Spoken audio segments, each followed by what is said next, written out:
Just for an awareness, I am Shanmugam advocate. குடும்ப வன்முறை சட்டம்னு ஒரு சட்டம் இருக்குது, டொமஸ்டிக் வயலன்ஸ் ஆக்ட்.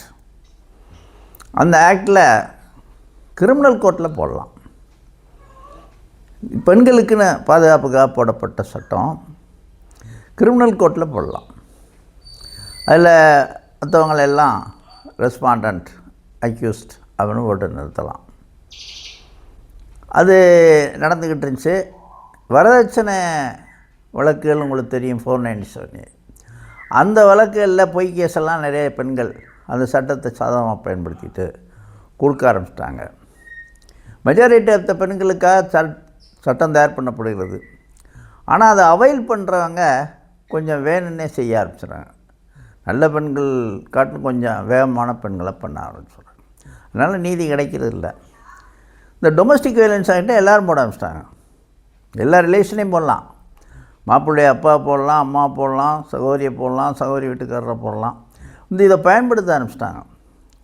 இது என்னதான் ஆக்டாக இருந்தாலும் கோர்ட்டு தான் டிசைட் பண்ணணும். இது கோர்ட்டு, சுப்ரீம் கோர்ட்டு வரப்போகுது இந்த வழக்குகள். இப்போ லேட்டஸ்ட்டாக என்ன பண்ணிட்டாங்கன்னா, கிரிமினல் கோர்ட்டில் நடந்தாலும் சிவில் நேச்சர் தான். நீங்கள் பார்ட்டியெல்லாம் கட்டாயமாக ஆஜராகணும்னு கிடையாது. அது குற்ற வழக்காக எடுத்துக்கிறக்கூடாது. டொமஸ்டிக் வயலன்ஸ் ஆக்ட்னாலும் குற்ற வழக்காக எடுத்துக்கிறோம். அதில் என்னென்ன கேட்கலாம்னு பாருங்கள். ஜீவனாம்சம் கேட்கலாம், இந்த மனைவி இருப்பிட வசதி கேட்கணும். அவங்க வீட்டிலே ஒரு பகுதியில் நான் இருக்கணும். அந்த இருப்பிடத்துக்கு வசதி பூரா செஞ்சு கொடுக்க வேண்டியது அந்த ஃபேமிலி பாருங்கள். அப்புறம் காம்பன்சேஷன் கேட்கலாம். என் லைஃபே போச்சு, 10 லட்சம் கொடு, 20 லட்சம் கொடு, 30 லட்சம் கொடு. இந்த பெண்கள் சட்டங்கள்லாம் வந்தவுடனே நல்லா வாழ்ந்துக்கிட்டு இருக்க பெண்களும் கூட அவங்க ஆசைப்பட்டு இது பண்ண ஆரம்பிச்சிடுறாங்க, வழக்கு போட ஆரம்பிச்சிடுறாங்க. நல்ல வேலையாக சுப்ரீம் கோர்ட்டு லேட்டஸ்ட்டாக ஒரு தீர்ப்பை சொல்லி, அது குடும்ப வன்முறை சட்டம் கிரிமினல் கோர்ட், அதாவது மேஜிஸ்ட்ரேட் கோர்ட்ஸ்ன்னு சொல்லுவாங்க, லோ லெவல் கோர்ட்டு தான். அதில் இருந்தாலும் கூட அது சிவில் நேச்சர் தான்.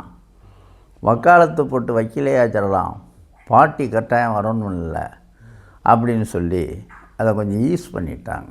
ஈஸுனால் ஈஸியாக்கிட்டாங்க.